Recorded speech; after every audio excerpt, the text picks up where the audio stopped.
I have a fun question for you. Is it possible to make a mediocre exotic armor piece worthwhile with the Armor 2.0 system? The answer might surprise you.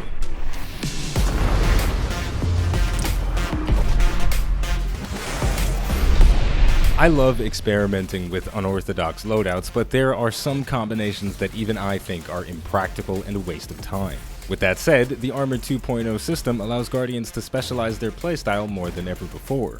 In today's video, we're going to look at a nearly completed Warlock build that makes use of one of its most gimmicky exotics, the Vesper of Radius. Let's get started. Even if you're a Destiny 2 veteran, there's a good chance you don't know what the Vesper of Radius does. Rifts release an arc shockwave when cast. Rift energy also recharges significantly faster when surrounded by enemies. The recharge rate granted by Planetary Torrent is significant when surrounded by 3 or more enemies, and the arc shockwave is strong enough to kill some red bar enemies, but even if it doesn't, it pushes them away. With that locked in, let's turn our attention to the class item. In Armor 2.0, class items have mods that interact with your class ability.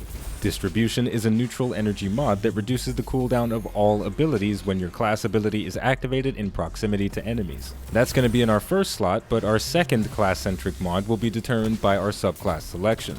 The Voidwalker's Attunement of Fission is a very underrated subclass in PvE. It's not as survivable as the Attunement of Hunger with Devour, and it's not as destructive as the Attunement of Chaos with Slova Bomb, but it's a phenomenal hybrid of the two. It has a passive ability called Dark Matter that reduces all ability cooldowns when you kill an enemy with a Void ability. If we use the Attunement of Fission, we'll want more access to our offensive Void abilities, and our strongest is our Grenade. With a Solar class item, we can slot the Bomber mod. This will reduce the cooldown of our Grenade when we activate our class ability. Both Distribution and Bomber have fantastic synergy with the Vesper of Radius. We just need to play very aggressively to make it work. The class item is the core of our build, but we still have other mod slots to take advantage of. Since the Vesper requires us to get close to enemies to make use of its trait, I'm going to use one general mod slot for minor resist and one for major resist. This will reduce our incoming damage from minor and major enemies respectively. The remaining 3 general mods will be for resilience for a slightly increased maximum shield capacity. There are still more mods to consider, but these are influenced by our weapon selection, so we'll talk about that first. We're going all out with close quarters weapons. For my primary weapon, I'll be using the Solar Submachine Gun, the Callus Mini Tool with Grave Robber, Surrounded, and a Minor Spec. That Minor Spec can be changed for anti-barrier rounds if need be. For my special weapon, the Kinetic Shotgun, the Imperial Decree with Pulse Monitor, Trench Barrel, and a Major Spec. And finally, to give the build some much needed long-range firepower, I'll be using the Thunderlord Exotic Heavy Machine Gun.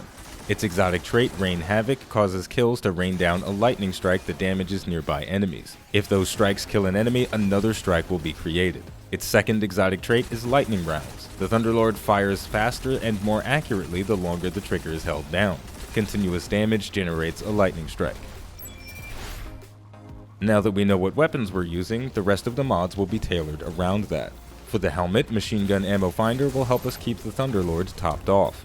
Our chest piece is for our desired ammo reserve perk and overload grenades. Our gloves have submachine gun loader and impact induction, which reduces our grenade cooldown on melee hits. And finally, our boots have shotgun scavenger and dexterity. The last thing to note, the reason this is a nearly completed setup is because in addition to missing some mods, I haven't masterworked any of the armor pieces yet.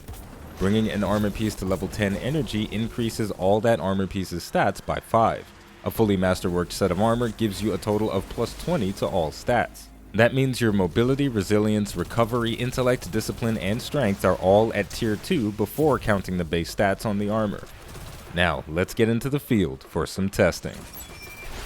Alright everybody, we're doing the Insight Terminus Nightfall Strike for today's testing. We're doing this in the normal Nightfall playlist, so we're not going to have to deal with any unstoppable barrier or overload champions, but we are still in a challenging environment, so our build is going to be put through its paces. This is going to be a lot of fun, but man oh man, it is hard to play close range sometimes. So straight away we've got a Minotaur that is laying siege to us, but what I'm going to try to do is destroy him with my trench barrel shotgun, and I'll use the finisher to take off the remaining health that he has because I want to save some ammo a little bit. I'm gonna activate my rift because I'm taking a lot of damage, and now we've got even more Minotaurs pressuring up on me. So we're going to stay in the rift and try not to miss too many of our shots because our ammunition reserves are running a bit low. I'll use this opportunity to take out the Thunderlord. And there we go. So far, so good. Our rift is almost back already, and I'll just run by these couple of goblins, and that surrounded effect will proc. Let's load one shell into the shotgun, get the melee, challenging this guy with the power of the rift. It is allowing us to soak up way more damage than we normally would. Okay, so far so good. We're out of shotgun ammo, so that's unfortunate. Playing a little bit sloppier than I would like to, but we are seeing the effects of the build in full force. We're getting our cooldowns back very quickly. The dark matter procs on our abilities, they will fuel our abilities in our rift, and then when we use our rift, that will fuel our grenade and our melee.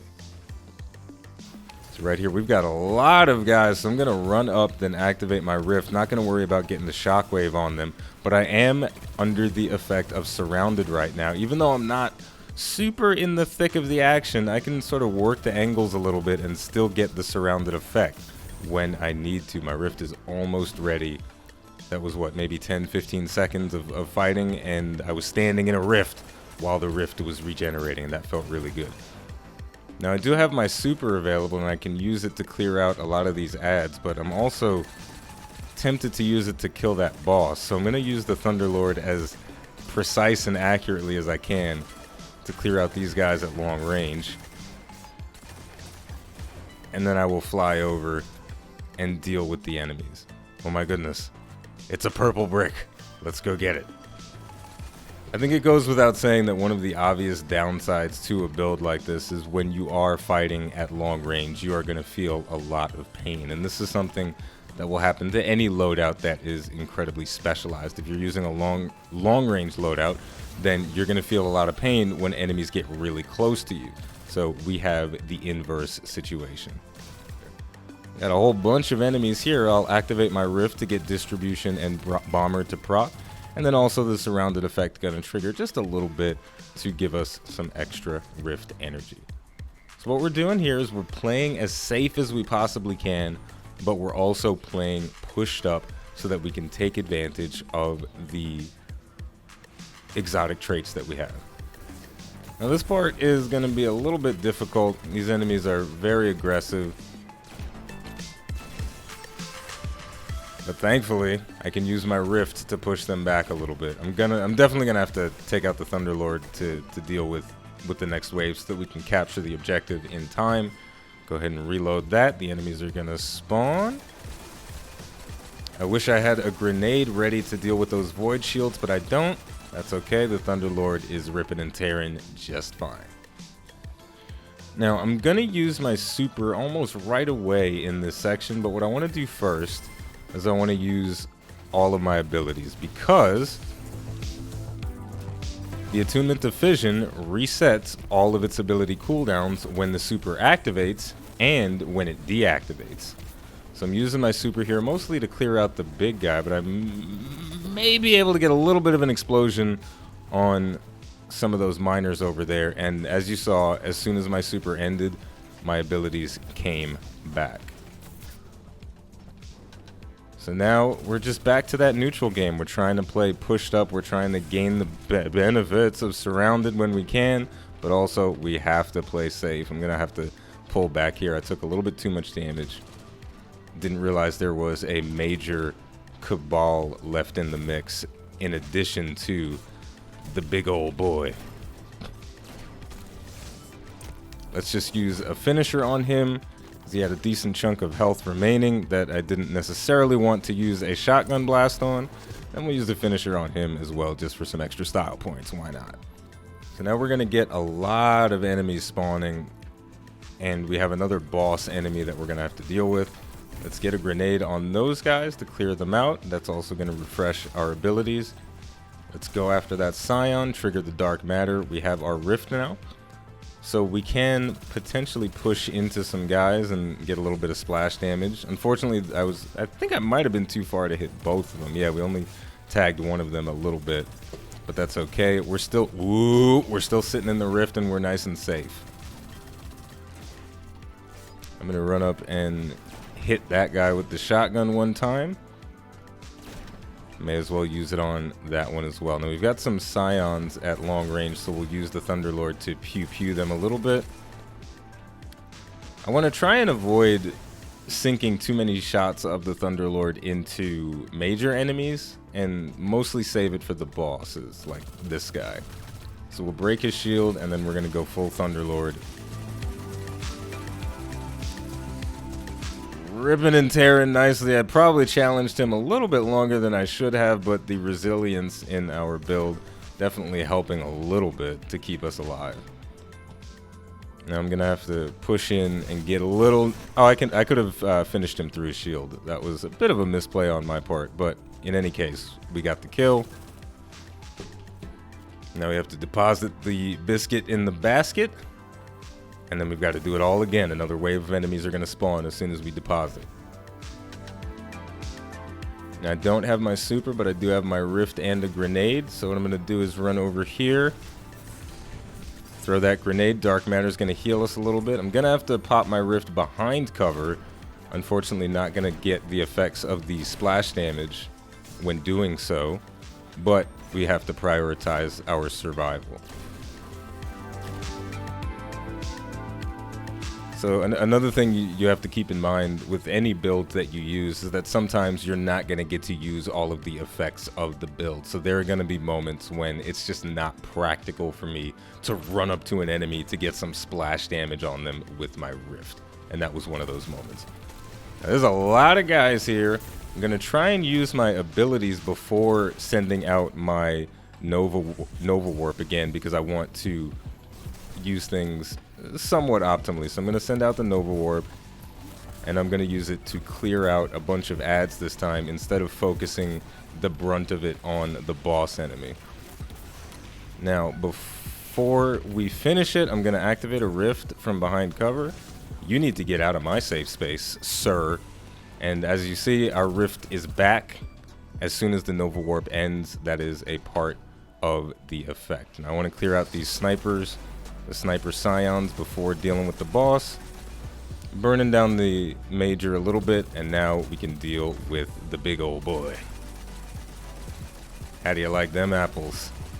I don't think you do. Okay, we're taking too much damage, and we're not going to be able to challenge him adequately this time. So we'll go dip behind cover before taking him out. Give him a little shock, why not? We're having a nice little battle here. You get out of my safe space, sir. You get out of my safe space. And there we go. Now we have to pick up the arc charge again and run it over to the basket. Biscuit in the basket. Oh boy. And there we go. That was a little bit messy there. That wasn't as clean as it was the first biscuit deposit, but we still got the clear, and now we move on to the final boss area. Now I'm not going to do the final boss because screw it, why not? But I think you guys get the idea of how the build is supposed to work.